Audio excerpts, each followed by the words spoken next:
جو شخص لوگوں کی برائیوں کا چرچا کرتا ہو، سمجھ لو کہ وہ سب سے زیادہ گنہگار ہے۔ اگر کوئی شخص اپنی ضرورت کا سوال لے کر تمہارے پاس آئے تو یہ اللہ سبحانہ و تعالیٰ کا تم پر خاص کرم ہے۔ گناہ کی لذت محض وقتی ہوتی ہے اور اس کے سرزد ہو جانے کے بعد انسان کا دل سکون حاصل نہیں کر پاتا، ہمیشہ بے چینی کا شکار رہتا ہے۔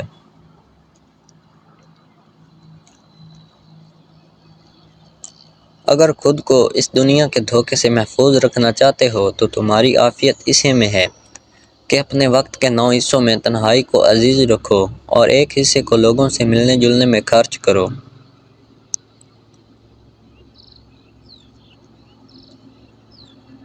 اگر انسان کی طبیعت میں حیا کا عنصر موجود ہو تو قدرتی طور پر اس کا دل نیکیوں کی جانب مائل ہوگا، اور اگر شرم و حیا اس کی فطرت میں نہ ہو تو وہ گناہوں کی جانب بے دڑک ہو کر راغب ہوگا۔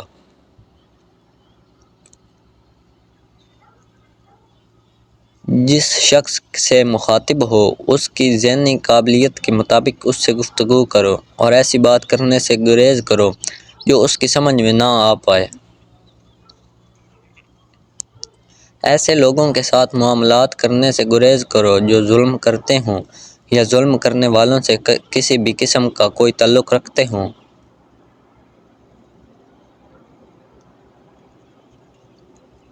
اس دنیا کے لوگوں کے شر سے ہمیشہ خود کو محفوظ رکھنے کی کوشش کرو،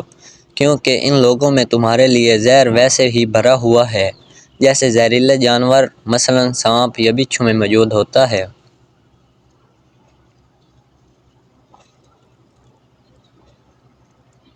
اللہ سبحانہ و تعالیٰ تک پہنچنے کا راستہ مخلوق سے ہو کر گزرتا ہے،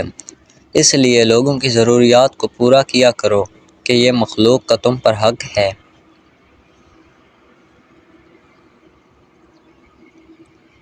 اگر تم خود کو ایمان کے اعلیٰ ترین درجات پر لے جانا چاہتے ہو تو اس احساس کے ساتھ اپنی زندگی گزار دو کہ اللہ سبحانہ و تعالیٰ ہر لمحہ تمہارے ساتھ ہیں اور تمہارے تمام اعمال پر ان کی نظر ہے۔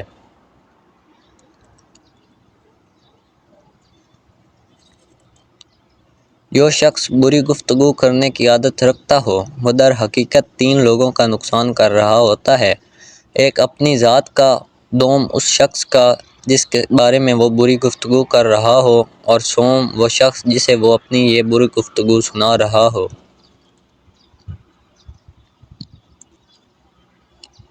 اللہ سبحانہ و تعالیٰ نے اگر تمہیں کسی نعمت سے نوازا ہے اور تم اس نعمت کا استعمال کسی غلط جگہ پر کرو تو یہ اللہ سبحانہ و تعالیٰ کے حضور اس نعمت کی ناشکری ہے۔ جو شخص پورا ایک برس خوش و خرم رہے اور کسی بھی تکلیف میں مبتلا نہ ہو تو اسے جان لینا چاہیے کہ اللہ سبحانہ و تعالیٰ اس سے ناراض ہیں۔ بہتر تو یہ ہے کہ صدقہ خاموشی سے کیا جائے، لیکن اگر تم لوگوں کو اس بات کی جانب مائل کرنا چاہتے ہو کہ وہ صدقہ کرنے کی عادت ڈال لیں تو پھر علانیہ طور پر صدقہ کرنا بہتر ہے۔ اپنی ذمہ داریوں کا بوجھ خود اٹھاؤ اور دوسرے لوگوں پر یہ بوجھ ڈالنے کی کوشش مت کرو، بھلے تمہاری ذمہ داریاں کم ہوں یا زیادہ۔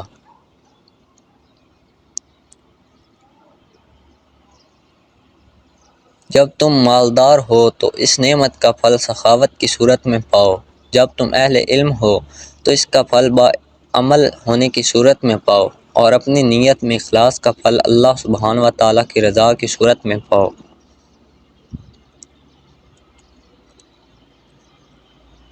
اگر کوئی مسلمان اپنے دین سے دور ہے تو اسے احساس ہونا چاہیے کہ وہ ذلت میں ہے۔ اسی طرح اگر کوئی شخص مالدار نہیں ہے لیکن وہ مذہبی تعلیمات پر دل و جان سے عمل کرتا ہے تو وہ غنی ہے۔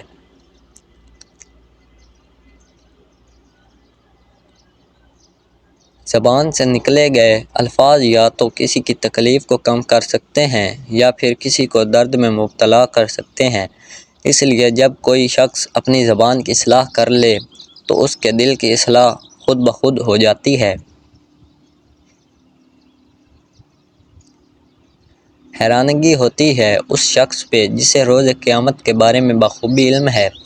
لیکن وہ اس کے باوجود دنیا کا مال اکٹھا کرنے میں مشغول ہے۔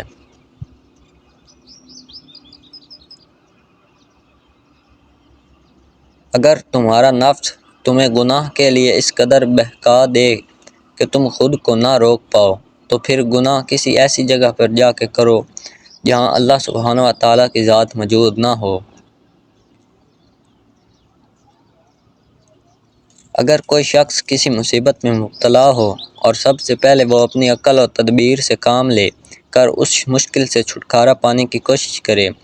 ناکامی کی صورت میں لوگوں سے مدد طلب کرے اور یہاں سے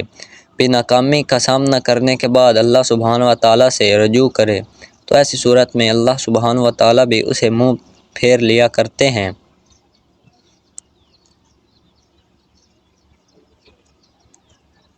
کسی مالدار شخص کی تعریف محض اس لیے مت کرو کہ اس کا دنیاوی رتبہ اونچا ہے، بلکہ کسی کی تعریف صرف اس کے اعمال کی وجہ سے کرو، کیونکہ اگر کسی ظالم شخص کی تعریف کرو گے تو اللہ سبحانہ و تعالیٰ کے عذاب کا نشانہ بنو گے۔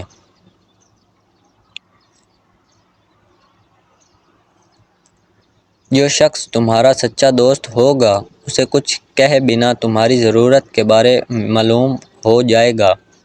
جسے تمہاری جانب دیکھ کر تمہاری ضرورت کے بارے میں معلوم نہ پڑے تو اس کے سامنے اپنی ضرورت کو بیان کر کے اپنے آپ کو شرمندہ مت کرو۔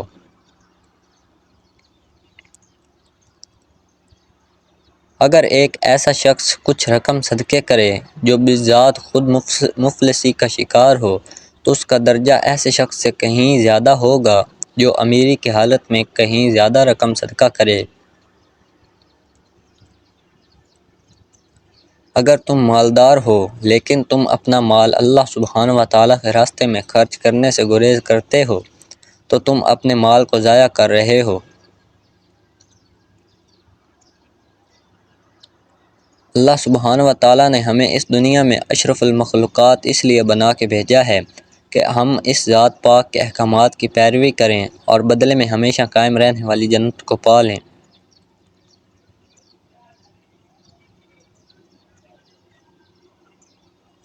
اس دنیا میں تمہاری ذات کے اندر اچھائیوں کی تلاش کرنے والے لوگوں سے کہیں زیادہ تعداد ایسے لوگوں کی ہے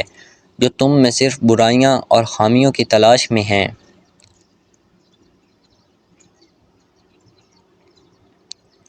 کسی بھی کام کو گھٹیا اور معمولی مت سمجھو، کیونکہ محنت کر کے رزق حلال کمانے والا شخص اللہ سبحانہ و تعالیٰ کو محبوب ہے۔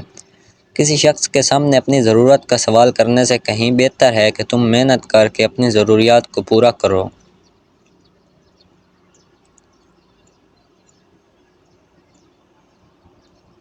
اگر تم اپنے دل کی آنکھ سے اپنے ارد گرد کے معاملات کو دیکھنا شروع کرو تو